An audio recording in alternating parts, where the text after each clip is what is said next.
اعوذ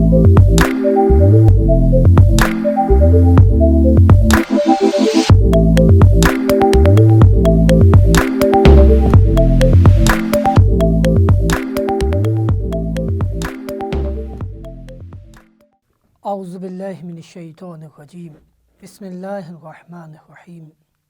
وبہ نستعین وہو خیر معین۔ نکاح سے متعلق فقہی احکام ہم آپ کی خدمت میں پیش کر رہے ہیں۔ ان فقہی احکام میں سے ایک حکم شوہر کے اوپر نان و نفقہ پورا کرنا ہے خاتون کا۔ یہ شوہر پر واجب ہے کہ اس کا علاج معالجہ اور اس کی غذا، اس کا لباس، اس کی رہائش کا اہتمام کرے۔ اگر خاتون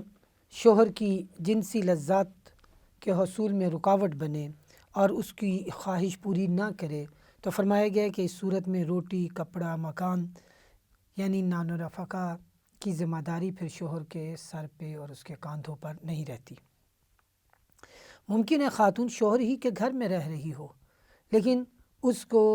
اس کی خواہش کے مطابق وقت نہیں دیتی، اس کے ساتھ خلوت نہیں کرتی، ہم بستری نہیں کرتی، تو ایسی صورت میں اس کے ذمے کچھ نہیں ہے۔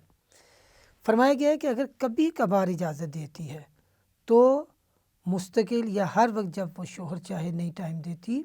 کبھی کبھار اس ذمہ داری کو ادا کرتی ہے تو اس صورت میں بھی شوہر کے ذمے کچھ نہیں ہے۔ اگرچہ یہ بات اور یہ حکم محل اشکال ہے اس صورت میں کہ جب خاتون ٹائم نہیں دے رہی اور کبھی کبھار وقت دیتی ہے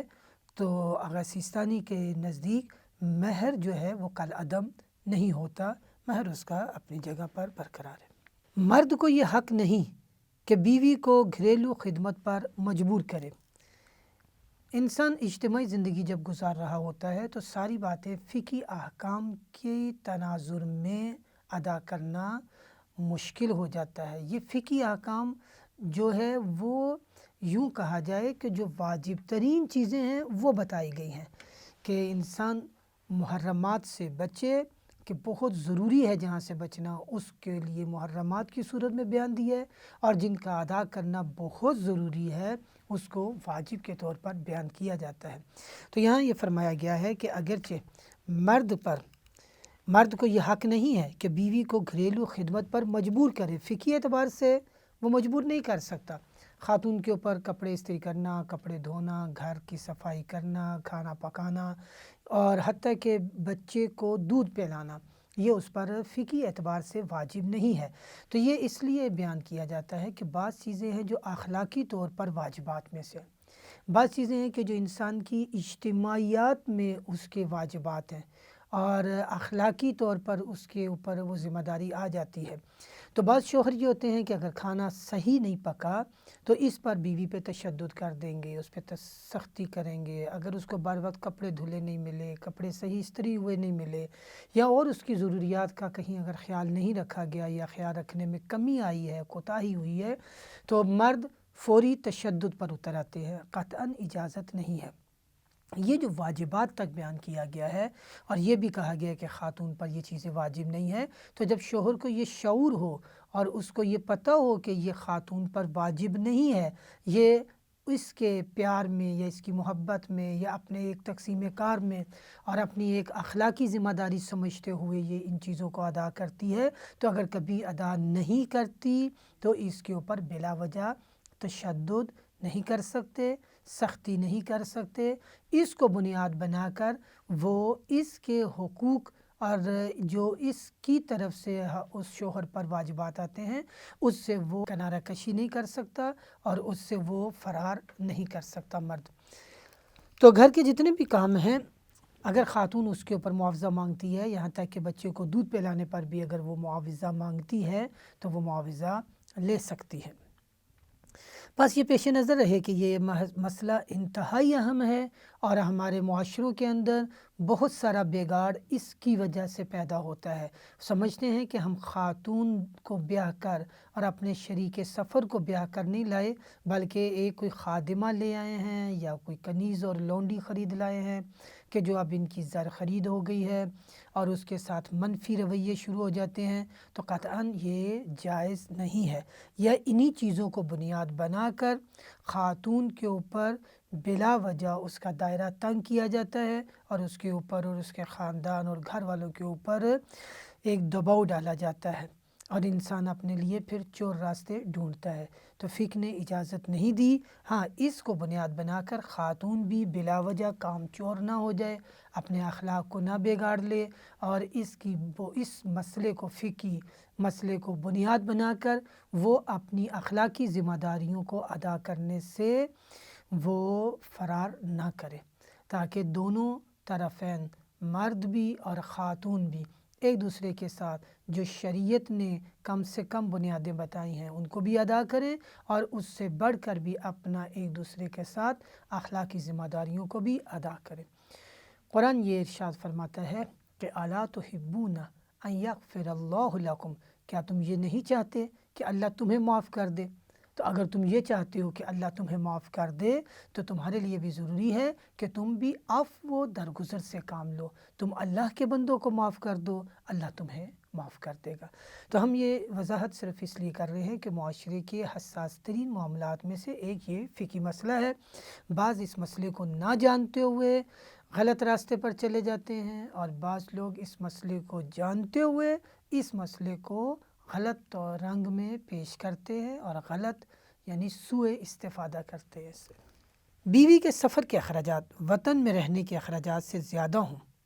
تو اگر اس نے سفر شوہر کی اجازت سے کیا ہو تو شوہر کی ذمہ داری ہے کہ وہ ان اخراجات کو پورا کرے۔ بیوی کو اگر ساتھ رکھنا چاہتا ہے سفر میں تو اس کے ان اخراجات کو وہ پورا کرے گا۔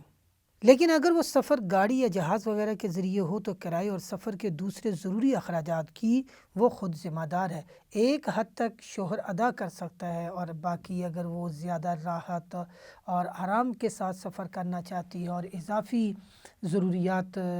کا مطالبہ کر رہی ہے تو شوہر کے ذمہ وہی واجبی سفر اخراجات ہیں۔ اس سے زیادہ ہو تو پھر خاتون کو چاہیے وہ خود سے کچھ ایسے ذرائع یا اپنے عزیز و اقارب یا اپنے کسی اور، اگر اس کے پاس جمع پونجی ہے، اپنا مال اس کے پاس ہے شخصی، تو اس میں سے وہ خرچ کرے۔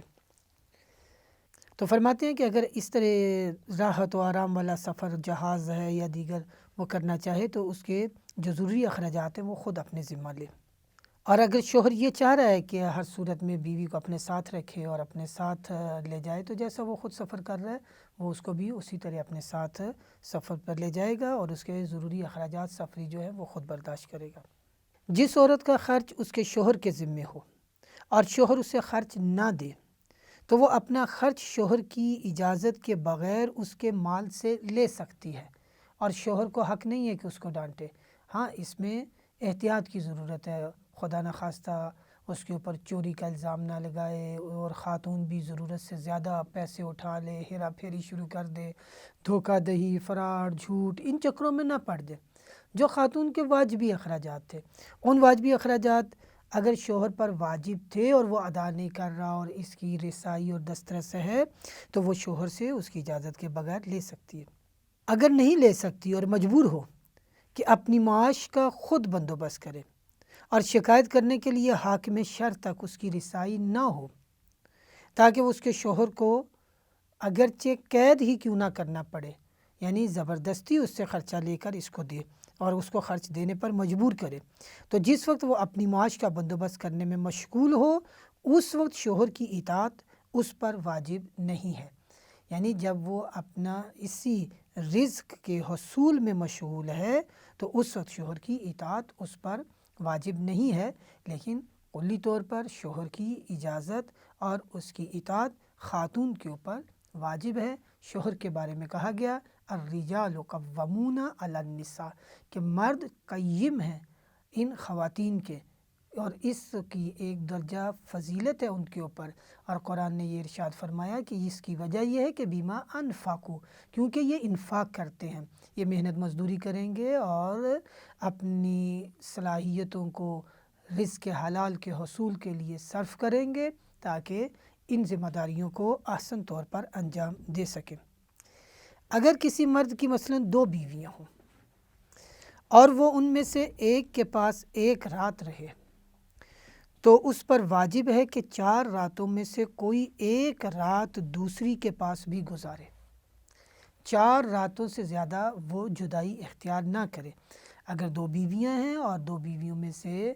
کم از کم 4 راتوں میں سے 1 رات وہ دوسری کو بھی دے۔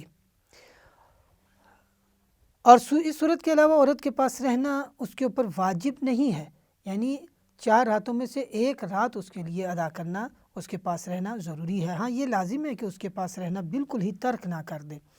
اور احوط یہ ہے یا اولا یہ ہے، اولویت اس میں ہے کہ ہر 4 راتوں میں سے 1 رات مرد اپنی دائمی منکوحہ بیوی کے پاس ضرور رہے۔ وصلی اللہ علی محمد و آلہ طیبین الطاہرین المعصومین۔